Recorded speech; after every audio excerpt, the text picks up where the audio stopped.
Live, this is Sharri. Good evening. Well, I remember that Lark whiskey story well because I broke that scandal. Another exclusive tonight. National security sources accuse Tucker Carlson of being a tool of Russian propaganda just as he prepares to interview Vladimir Putin. No laughing matter calls for Stephen Miles to resign after his sniggering over youth crime. The Prime Minister takes a rare stand calling out the Greens for promoting anti-Semitism a day after Dutton did the same. And a daughter's desperate appeal for news of her missing mum. Mum's a really strong woman and she's far too determined to give up this fight.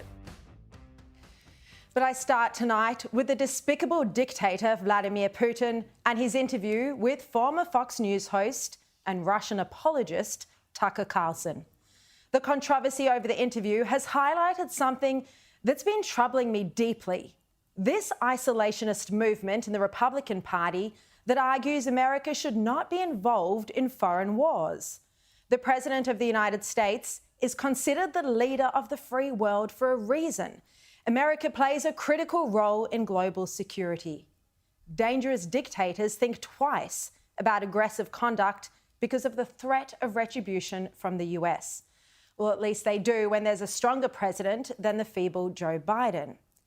What's to stop China from not just invading Taiwan, but going further into the Pacific and even Australia? We know full well that our lacklustre defence capability means that Australia can't defend itself should China choose to attack.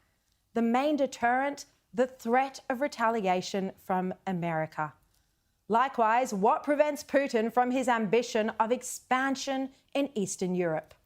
It's the knowledge that the US could intervene. And it's the same with Iran and Israel. Yet there's an isolationist push among sections of the Republican Party for the United States to stay out of foreign wars. They call this an American first attitude. They even claim it's patriotic. But in effect, this attitude can only damage democracy and global security. Now, before I rip into Tucker Carlson, let me point out that I've been a guest on his Fox News show when he had it many times, and he even launched my Wuhan book. I have no animosity towards MAGA figures. I've interviewed Trump himself, and Steve Bannon was on my show just last night. Now, Republicans like Tucker Carlson argue that America should stop funding weapons in Ukraine. But if Ukraine falls, and if Putin moves on to Poland and the Baltic states, which are NATO members, that would trigger Article 5 of the NATO agreement, which compels members to come to their aid. That would mean America would be drawn into a direct war with Russia, where a madman has access to nuclear weapons. It would be far more costly than simply sending weapons to Ukraine, and it could turn into World War III. Arming Ukraine right now and allowing it to defend itself quarantines the conflict. So even if you only care about your backyard and you don't care at all what happens to Ukrainians, as one foreign policy expert said to me today, it's insanity to risk a much wider war. Yet Tucker Carlson has been arguing for some time that we shouldn't be involved in the Russia-Ukraine conflict. And, by the way, he doesn't care about helping out Israel either. Carlson is tapping into a deep-seated isolationist sentiment in the American public. An anti-Ukraine attitude has been simmering in the US for a while, but it surfaced strongly this week with news of Carlson's interview with Putin. Even without the Fox News platform, Carlson still has extensive reach. His tweet from Moscow has had some 92 million views, if you believe the Twitter metrics, which many argue are exaggerated.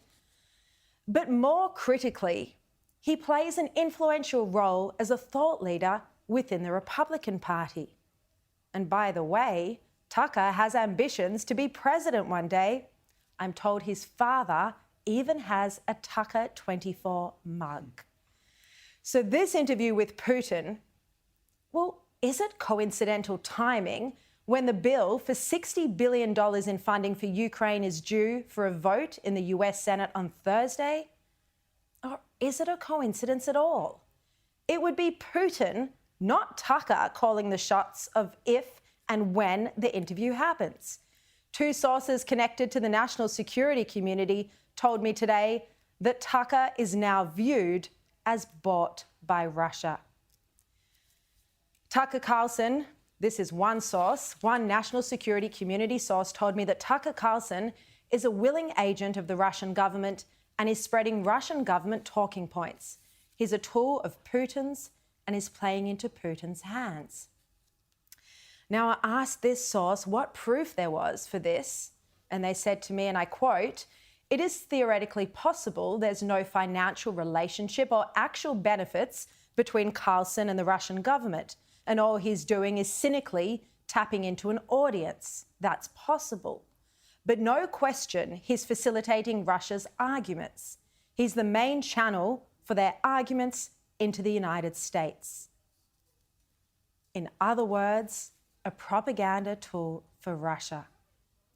Now, ironically, Tucker has accused journalists who've interviewed Ukrainian President Volodymyr Zelensky of government propaganda.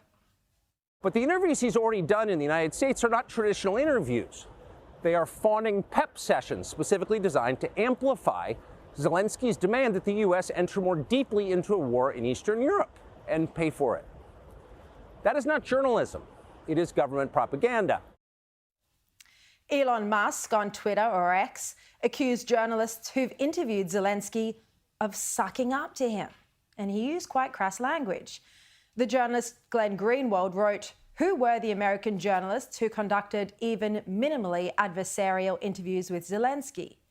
And Elon Musk replied, "To be fair, it's hard for them to talk while giving and you can read the term in the script, I'm not going to be crass, at the same time." Now, firstly, Zelensky has done interviews with journalists in major countries around the world. But secondly, Ukraine is the victim here. Russia invaded Ukraine, and Zelensky is simply fighting for his people, fighting for the autonomous survival of his country, free from the control of a communist dictatorship where freedom of speech is suppressed, political rivals are poisoned, and journalists are killed for negative coverage. It's twisting the truth when Tucker criticises media organisations for not bothering to interview Putin, as he puts it. Not a single Western journalist has bothered to interview the president of the other country involved in this conflict, Vladimir Putin. Of course, every media organisation tries repeatedly to interview Putin. I've put in requests to the Russian embassy for years. But the Russian dictator, who does not believe in press freedom, is hardly going to sit down with a Western journalist unless he's confident he won't get a tough time and that they're on his team.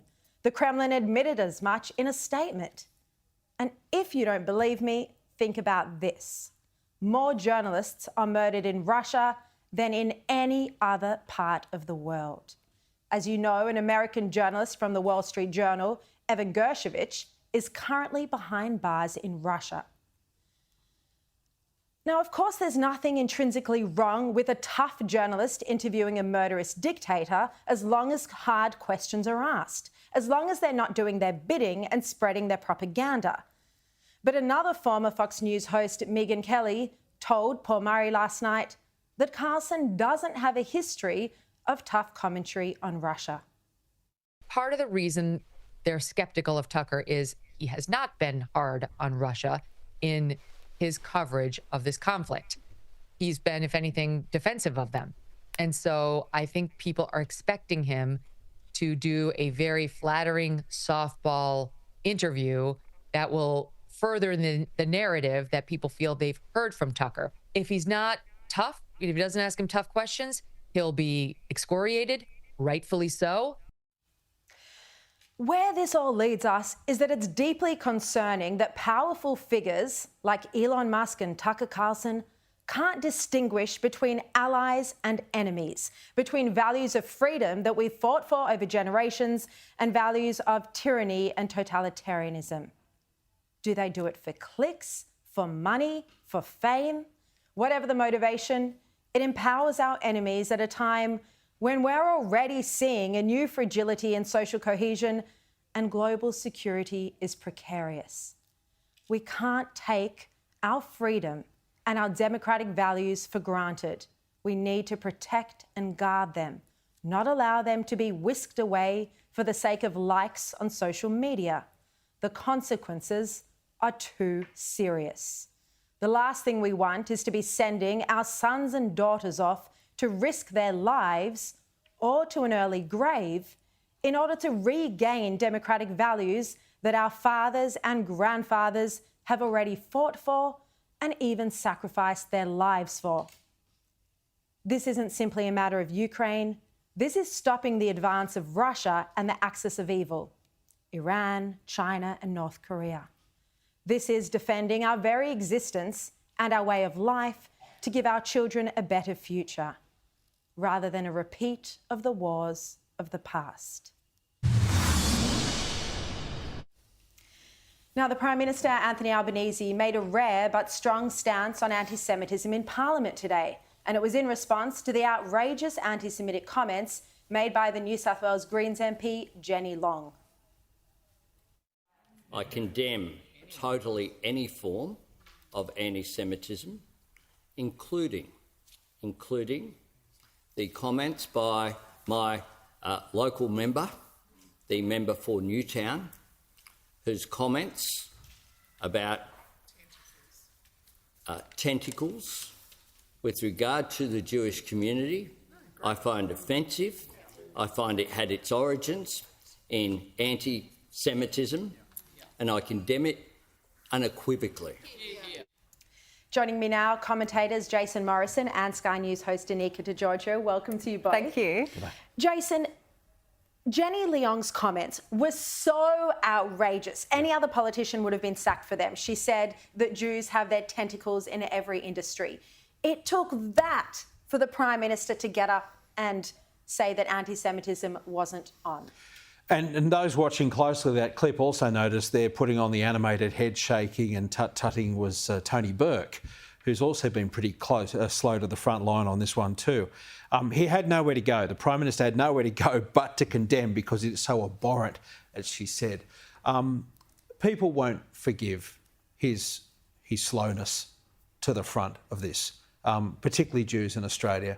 They won't forgive it, and nor should they, because the Prime Minister had an obligation to ensure peace and harmony in Australia, and he let us down at a time when he could have actually really taken a stand. Look, we've also seen, Danica, the news overnight that Israel has rightly rejected a deal by Hamas.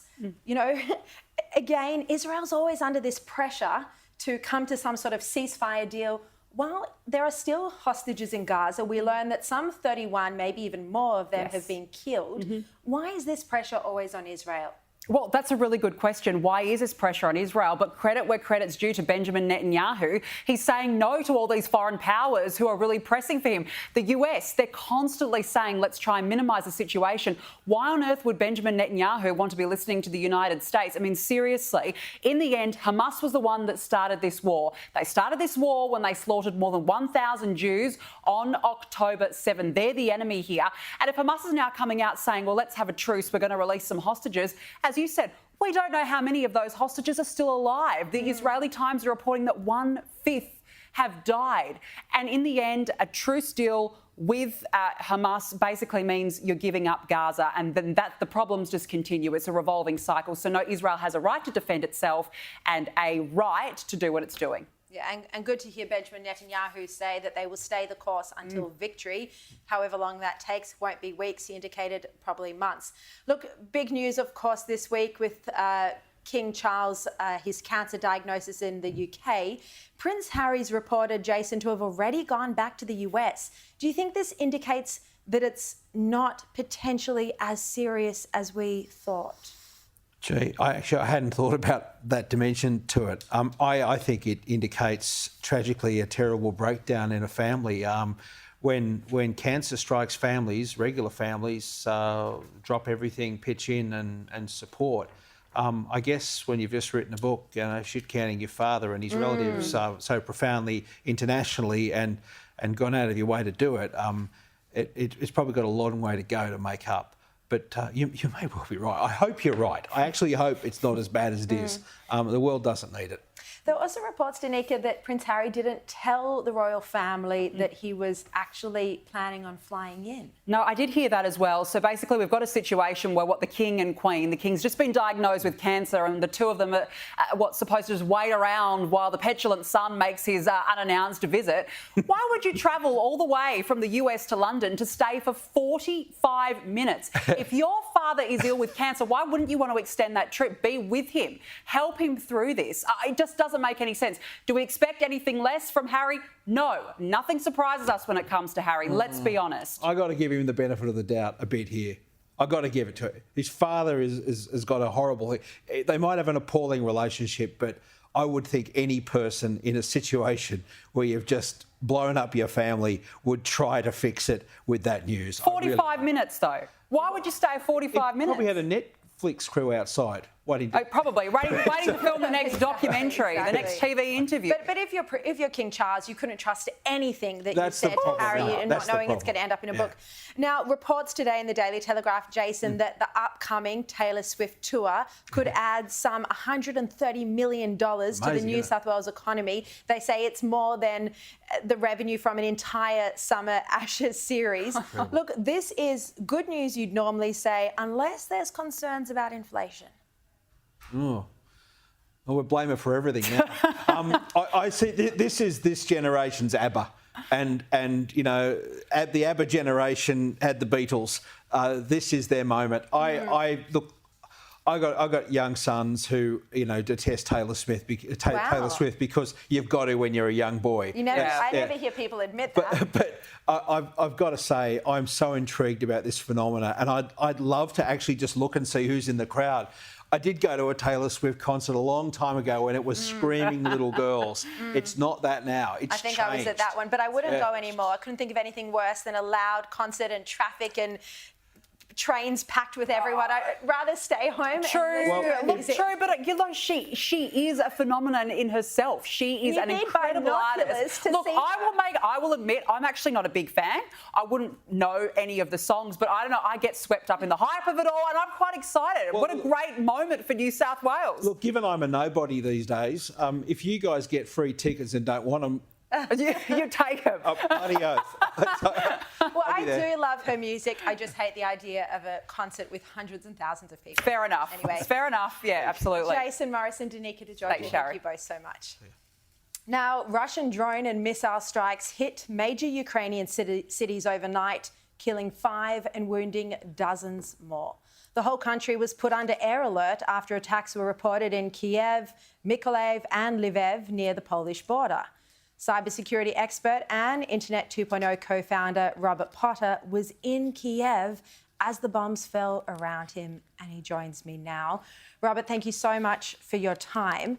Look, this week the US is having a vote about whether to fund Ukraine to the tune of $60 billion. The overnight bombs, and you sent me videos of those bombs when I woke up this morning. Look, this shows that the war is still unfolding. Ukraine is still under attack.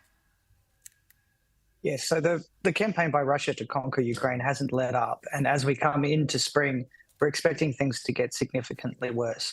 The key terrain and the key place where this war is being decided right now is in the discussions in the United States Congress. Everyone here is dependent on the continued flow of ammunition from the United States government. President Zelensky famously said at the beginning of the war, "I don't need a ride, I need ammunition." Well, if we don't get some ammunition here soon, a lot of people are going to need a ride. And we're waiting at the moment with bated breath against what seems to be a pretty concerted effort by Donald Trump, people like Tucker Carlson and Vladimir Putin, to scupper that aid and stop it from coming here, because that's Putin's best chance of winning the war is to stop the flow of ammunition to Kyiv. Well, I spoke at the start of the show about the coincidental timing of Tucker Carlson being in Moscow now, just as this vote is going through. National security community insiders say that he's a tool, a Russian propaganda tool in their view. What do you think about that analysis? I think it's incredibly dangerous for someone like Tucker Carlson, who has this repeated history of just offering the worst Kremlin talking points about the state of the war, to be at the leading edge of a propaganda effort to scupper aid to a democracy that's currently got 250,000 Russian soldiers in it, trying to take major cities full of Ukrainian civilians. So just in the sheer reality of it is that everyone in the city at the moment is dependent on the missile interceptor technologies from the Patriot batteries that protect this city.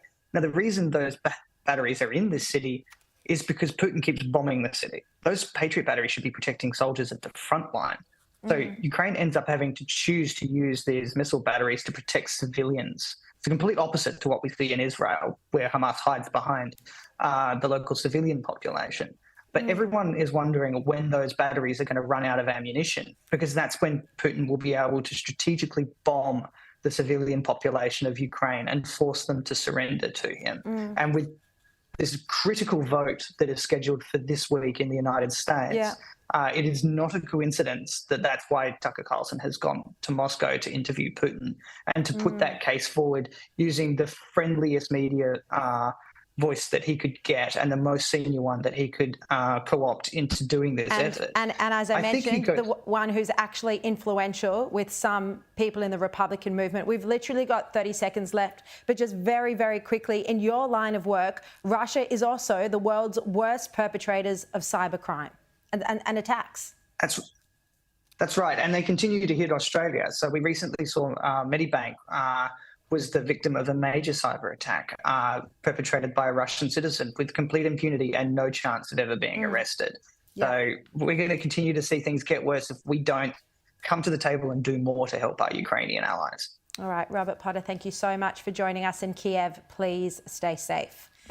Now, still to come, Labor and the crossbench team up to ram through IR reforms and explosive details into Australia's opioid epidemic. That's after this break. Welcome back. Well, let's bring in now Queensland National Senator Matt Canavan. Great to see you, Matt. Look, big news today with these controversial industrial relations reforms. Tony Burke, we know he's the Minister for Unions. He praised them as a good day for workers, but he didn't mention this was all giving in to union demands. Well, look, the Labor Party's had a tactical victory here in Canberra, but the real issue is it a victory for the Australian people in Coorparoo, in Craigieburn, in Cabramatta. That's what will be the test of these policies. And I just don't think there's anything here which is going to really help Australians struggling with cost of living. I mean, real wages have gone back now a decade since Labor have been in power. You're getting paid on average the same as you were in 2012, 10 years ago, more than 10 years ago. And that's why people are struggling. That's why people are complaining. But there's very little in these changes that is going to help the average Australian people. There is a group, as you mentioned, there is a group that will be helped, and of course that's some elements of the trade union movement who have pushed for these, who are applauding in the galleries these changes. But I just don't think too many Australians on their couches watching the nightly news will be standing up applauding with them. Yeah. Look, let's have a look at Queensland youth crime. The daughter of Eileen White, as you know, the grandmother who was fatally stabbed on the weekend, she's revealed today that she actually met the Queensland Premier Stephen Miles earlier this week. She felt it was a box-ticking exercise, and she said that her message to the Premier is that you're not the man for the job if you can't reassure people in the community that youth crime is the priority. Matt, this is a major issue. The 16-year-old alleged to have murdered Eileen was out on bail. It's just horrific. It's almost hard to conceive how these things happen, the lifelong impact that will be there for the grandchild, the granddaughter that are just 6 years old. It's heart-wrenching. And unlike the Premier, I don't think it's a laughing matter. I don't understand his reaction. That's some powerful testimony there from the daughter.